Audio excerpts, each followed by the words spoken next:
segregation of children in public schools solely on the basis of race deprive the children of the minority group of equal educational opportunities? We believe that it does.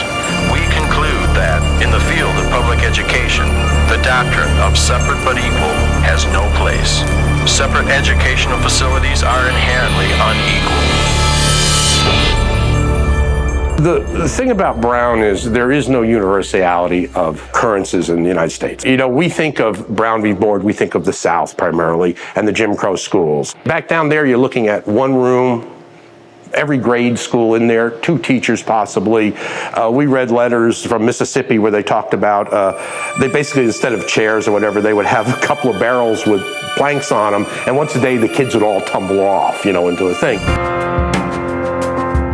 But then you get into a place like Topeka, and I've read every record. At the very first meeting of the Board of Education, the superintendent of schools basically came out and said, you either provide the African American children with as good a schools as the whites, or we will open the doors of all the white schools to them. It is a constant struggle because population is growing. They really worked overtime to make the African American schools as good as the white schools. My grandparents lived right down the street on 17th Street, about a block and a half from Monroe Elementary. So on the first day of the second semester in January, we started school here at Monroe Elementary. It's quite different from the school I attended in Lake Elsinore because all the teachers here were Black. Most of them were women. The principal was a woman. Strong Black women who had a very high standard of expectation for the students, both academically and behaviorally. The teachers in the Topeka schools were as, if not more qualified than the white teachers. Many had master's degrees. They had often 15, 20 years experience. They had the same curricula, the same textbooks, the schedules are the same. So in terms of separate but equal, Topeka schools are really good for all students. I do recall being impressed with those educators, and I think many of them, what they shared of themselves with the children inspired me to become an educator later in life. Teaching, particularly for an African American female, is one of the few professions. It's very well respected. And again, you have to understand, education is one of the hallmarks of the African American fight for equality. The understanding that education is necessary for these children to prosper and improve themselves. Mr. McKinley Burnett went to the same church we went to, lived right across the alley. We were at his house at least once a week. My mother and his daughters were best friends. So to me, he was Brother Burnett. You know, he wasn't this key figure in mobilizing the NAACP. Why Topeka is, I guess the answer to that is Topeka is where someone had the backbone and the wherewithal to say, no, enough is enough, this isn't right. Topeka wanted it. They went as far as to send somebody to New York City to argue for Topeka again. They really wanted this case here.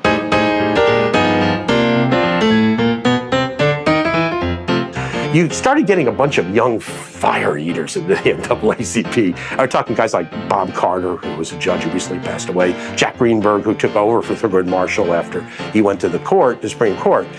These guys were pushing at Marshall to go after the public schools. Marshall wasn't quite sure the time was right, but they pushed and they pushed and they pushed. I asked my mother about parts of that, and she did tell me during the time that the case was being formed and the community was being rallied, she was secretary for him in the NAACP. One of the things people don't talk about is the African American community in Topeka, as well as the Black teachers, fought against the case. The case was not supposed to go to Topeka, it was supposed to go to Wichita. Wichita teachers, Black teachers of Wichita derailed the whole case. They were afraid of their jobs to be lost. And that's what happened here in 1941. Our system as it existed was a white kid entered junior high after the 6th grade. A Black kid stayed in elementary school through 8th grade. They went to court and won. The argument is that was a superior form of education. So under Plessy, the school board is in violation. You start consolidating schools, you're losing the grades. 8 Black teachers were fired. People don't really think about this. Integration of students and integration of teachers is two totally separate topics. You integrate schools, what do you think happens to black teachers? They get fired. Again, they even thought it was insulting to the African-American community. How dare you say a black child taught in a well-equipped black school by a qualified black teacher is going to learn, grow, and prosper. You're insinuating, you need to have a mixture. These kids are doing great. So that's one of the other things, is that even though today you would say, oh, I would have supported that case. Think about it if you're an African-American mother. Your kid's getting a good education. You trust the teacher. That teacher is employed. That case could make all that change. Who knows how that white teacher is going to teach your kid? The romantic story of a little girl going to some place and the principal saying, "You shall not," is nonsense. The lawyers watched it. They knew what was going to happen. And you had to go through this whole process. The correspondence between the local branch of the NAACP, national branches, first you do this, you petition, you educate. You don't immediately file a suit. You have to give them every opportunity to do this voluntarily, obviously. They all had done the same thing. The kids went knowing they would be turned away. That's the beginning of the 1950 school year. They were recruited as plaintiffs. So obviously, it's what we call a class action suit. Oliver Brown's name appears at the top. There's a whole lot of talk about why. It may just have been somebody typed it up that way. We don't know.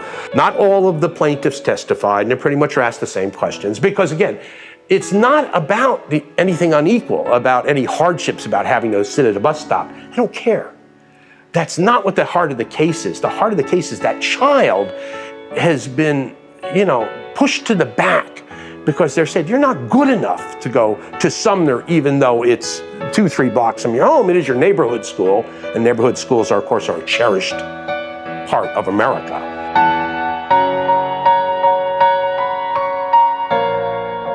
You need the plaintiffs, but in all honesty, they're not going to win you the case. It's your expert testimony who and in the case of Topeka, what's so brilliant about it is the schools are great.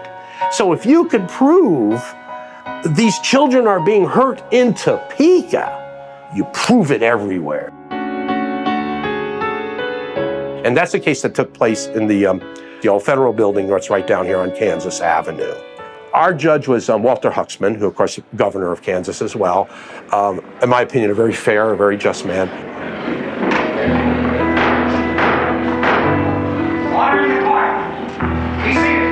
What happened with Topeka, though, was you were supposed to raise, I can't remember, it was either $1,000 or $2,000. They only raised about $75. So basically, the lawyers didn't get paid, number one. But number two, they couldn't afford those expert witnesses, like the Kenneth Clarks. They got better. They lucked out. They got it. The unsung heroine of the Brown case is a sociology professor. She was with Meningers, I think, but was also teaching at the University of Kansas, named Louisa Holt. She went on early. She was totally unprepared. She wasn't expecting. Her words rang so deep in that courtroom, Judge Huxman repeated them in his opinion.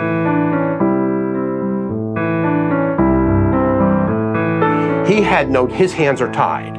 He's got the Supreme Court precedent, that was 50 some odd years of separate but equal.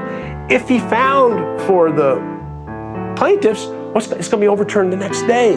But the point is, this was understood by the NAACP. They had to go to the Supreme Court. They needed the stick.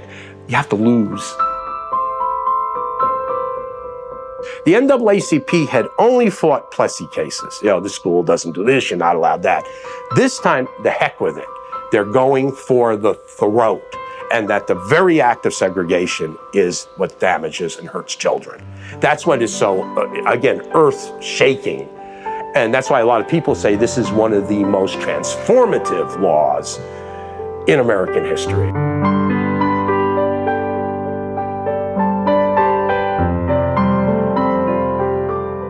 Because the key is, it didn't do much for schools. And the South, 10 years, they didn't do it. What the Brown case did was, number one, it was a major victory. It emboldened people. Yeah, we can go into this court, and yes, we can win, but it opened up every other area. If you can't do it in education, you can't do it in bus waiting rooms. You can't do it in Woolworth soda fountains. So Brown became kind of the foundation for basically our modern civil liberties movement from the mid-1950s on. Even though progress has been made, there is still more progress that is needed. So that's why it's so important to have these conversations.